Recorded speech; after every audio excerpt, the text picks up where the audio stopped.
আসসালামু আলাইকুম। সংবাদে আপনাদের সবাইকে স্বাগত জানাচ্ছি। আমি ফিরোজ তোহা। শুরুতেই আরবে কেবলস সংবাদ শিরোনাম জানিয়ে দেব এই মুহূর্তে হাতে পাওয়া সর্বশেষ গুরুত্বপূর্ণ আপডেট বাংলা সংবাদ। শুরুতেই থাকছে, সরকার চক্রান্ত করে বাংলাদেশকে পরনির্ভরশীল রাষ্ট্র বানাতে চায় বলে মন্তব্য করেছেন বিএনপির মহাসচিব মির্জা ফখরুল ইসলাম আলমগীর। এবারে জানাবো, ঝিনাইদহে আওয়ামী লীগ নেতার বাড়িতে মিলল ককটেল তৈরির সরঞ্জাম এবং অস্ত্র। জানাবো, প্রশাসনের হাতে গোনা কয়েকজন কর্মকর্তা দুর্নীতি করে আর বাকি সবাই বিব্রত হয় বলে মন্তব্য করেছেন মন্ত্রী পরিষদ সচিব মোহাম্মদ মাহবুব হোসেন। এদিকে সরকারি ডেইরি ফার্মে মিলল 12টি নিষিদ্ধ গরু।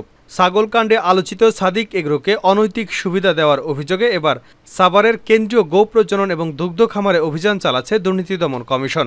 এ সময় সাভারের কেন্দ্রীয় গো প্রজনন কেন্দ্রে নিষিদ্ধ ব্রাহ্মা জাতের 5টি গাভী ও 7টি বাছুরের সন্ধান পেয়েছে দুদক।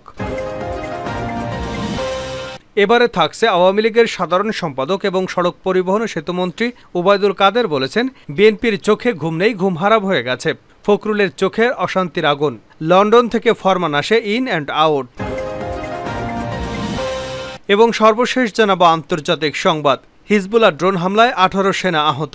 অধিকৃত গোলান মালভূমিতে হিজবুল্লাহ ড্রোন হামলায় ইসরায়েলের 18 জন সেনা আহত হয়েছে। সোমবার ইসরায়েলি সামরিক বাহিনীর বরাতে আনাদোলু এজেন্সি এ তথ্য জানিয়েছে। এতক্ষণ শিরোনাম শুনছিলেন, এবার বিস্তারিত। প্রিয় দর্শক, আপনি যদি এই চ্যানেলে নতুন হয়ে থাকেন, ভিডিওটি দেখতে দেখতে চ্যানেলটি সাবস্ক্রাইব করে আমাদের সঙ্গেই থাকুন।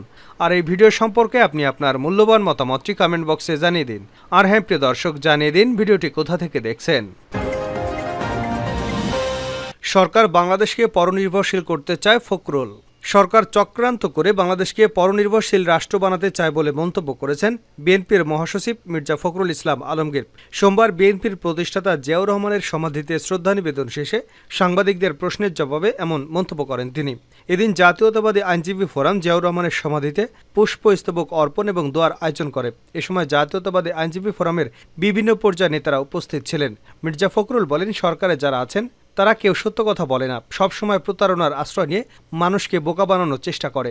ভারতের সঙ্গে সরকার সমঝোতার চুক্তির সমালোচনা করে তিনি বলেন, সমঝোতার চুক্তিগুলোতে পরিষ্কার বলা আছে যে কোন কোন বিষয়ে সমঝোতা হয়েছে। সমঝোতাগুলোর অর্থই হচ্ছে অতি অল্প সময় আমাদের ভারতের উপর নির্ভরশীল করবে, সেটা প্রমাণিত। সবচেয়ে মারাত্মক হচ্ছে রেললাইন নির্মাণ। এটি বাংলাদেশের মানুষের কোনো কাজে আসবে না। বিএনপির মহাসচিব বলেন, আকাশ এবং নৌপথ পার্টনারশিপ দেওয়া হয়েছে, এটাতে কোনো আপত্তি নেই। আপত্তি হলো বাংলাদেশের মানুষ কি পেল? আমরা তো কিছুই পাইনি। সাধারণ তিস্তা পানির পানি আমরা পাইনি, অভিন্ন নদীর পানির হিস্সা আমরা পাইনি, সীমান্ত হত্যা বন্ধ হচ্ছে না। তিনি আরও বলেন, আমরা যেটা বলছি সত্য বলছি, কোনো ষড়যন্ত্রের কথা বলছি না। অবৈধ এই সরকার বাংলাদেশকে পরনির্ভরশীল রাষ্ট্র করতে চায়। নতুন করে সমমনা জোটের সঙ্গে বৈঠক করে যাচ্ছেন আন্দোলন চাঙ্গা করতে। এই প্রক্রিয়া কোন পর্যায়ে আছে জানতে চাইলে ফখরুল ইসলাম বলেন, প্রক্রিয়া চলছে, শিগগিরই জানা যাবে। বিএনপির মহাসচিব আরও বলেন, আমরা জাতীয় এবং আন্তর্জাতিক জঙ্গিবাদের বিরুদ্ধে, কিন্তু এই সরকার জঙ্গিবাদের নাম করে তার বিরোধী পক্ষকে হয়রানি করছে, গ্রেপ্তার করছে, কারাগারে নিক্ষেপ করছে। ঝিনাইদহে আওয়ামী লীগ নেতার বাড়িতে মিলল ককটেল তৈরির সরঞ্জাম ও অস্ত্র। জেলা সদরের কুমারবাড়িয়া ইউনিয়ন পরিষদের সাবেক চেয়ারম্যান এবং ইউনিয়ন আওয়ামী লীগের সাধারণ সম্পাদক আশরাফুল ইসলাম আশরাফের বাড়িতে একটি ককটেল বিস্ফোরণের ঘটনা ঘটেছে। সোমবার দুপুর 2টার দিকে ইউনিয়নের ধুপাবিলা গ্রামে ঘটনা ঘটে। খবর পেয়ে পুলিশ ঘটনাস্থলে পৌঁছে বাড়িতে তল্লাশি চালিয়ে একটি ককটেল তৈরির সরঞ্জাম এবং একটি ম্যাগজিন বড় আকৃতির রামদা জব্দ করে।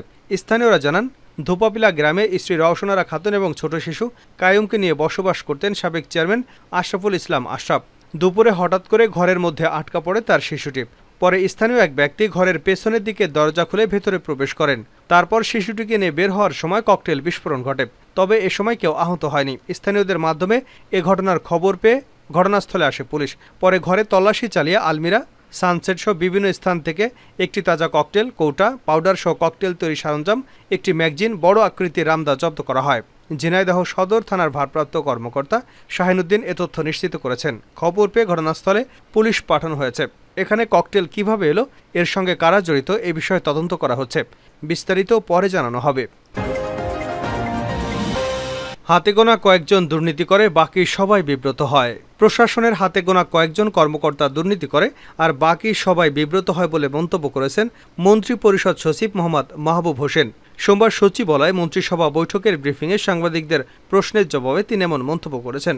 সকালে প্রধানমন্ত্রীর কার্যালয়ে মন্ত্রিসভা বৈঠক হয়। প্রধানমন্ত্রী শেখ হাসিনা এতে সভাপতিত্ব করেন। ইদানিং সরকারি কর্মকর্তাদের দুর্নীতি নিয়ে আলোচনা হচ্ছে।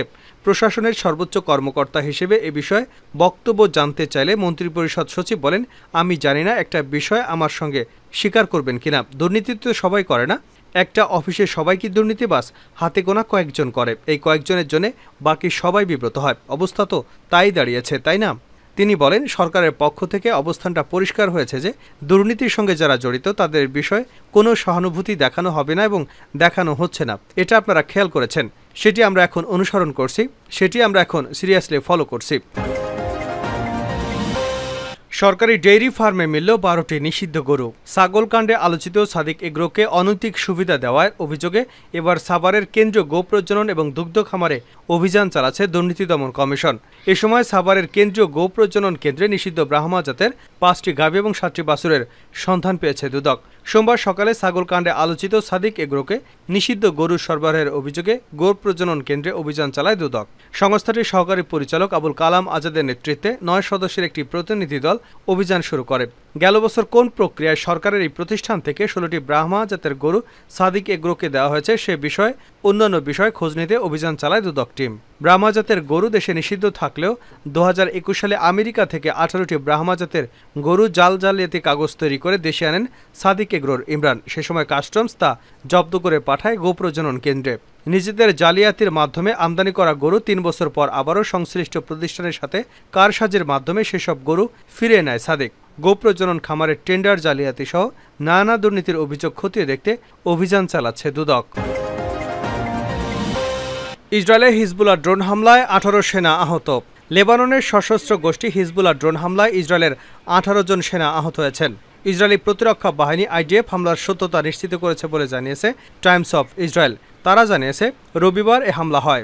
এদিন রবিবার বিকেলে গ্যালিলিও এবং উত্তর গোলানে একাধিক ড্রোন পাঠায় হিজবুল্লাহ। এর মধ্যে বিস্ফোরক বোঝাই একটি ড্রোন মেরোম গোলান অঞ্চলে আঘাত হানে। এতে 18 সেনা আহত হয়। আহতদের মধ্যে একজনের অবস্থা বেশ গুরুতর। বাকিদের অবস্থা আশঙ্কাজনক নয় বলে জানিয়েছে আইডিএফ। এদিকে রোববারের ড্রোন হামলার বিষয়ে হিজবুল্লাহ জানিয়েছে, এদিন সকালে লেবাননের ইসরায়েলি বাহিনী যে হামলা চালিয়েছে তার পাল্টা জবাব দেওয়া হয়েছে। বিস্ফোরক বোঝাই ড্রোন দিয়ে ইসরায়েলি সেনাবাহিনীর একটি অবকাঠামোতে হামলা চালানো হয়েছে। গাজা ইস্যুতে ইসরায়েল হিজবুল্লাহ উত্তেজনা চরমে। দখলদার ইসরায়েলের বিভিন্ন অবৈধ বসতি লক্ষ্য করে গত কয়েকদিন ধরে বিস্ফোরক বোঝাই ড্রোন, ট্যাঙ্ক বিধ্বংসী ক্ষেপণাস্ত্র এবং মুহুর্মুহু রকেট ছুড়েছে ইরানপন্থী সশস্ত্র গোষ্ঠীটি। এতে যুদ্ধ পরিস্থিতি ভয়াবহ রূপ নেবে শঙ্কায় 7টি দেশ তাদের নাগরিকদের লেবানন ছাড়ার নির্দেশনা দিয়েছে। যুক্তরাষ্ট্র, যুক্তরাজ্য, জর্ডান, রাশিয়া, আয়ারল্যান্ড সহ আরও 5টি দেশ তাদের নাগরিকদের লেবাননে ভ্রমণ থেকে বিরত থাকার পরামর্শ দিয়েছে।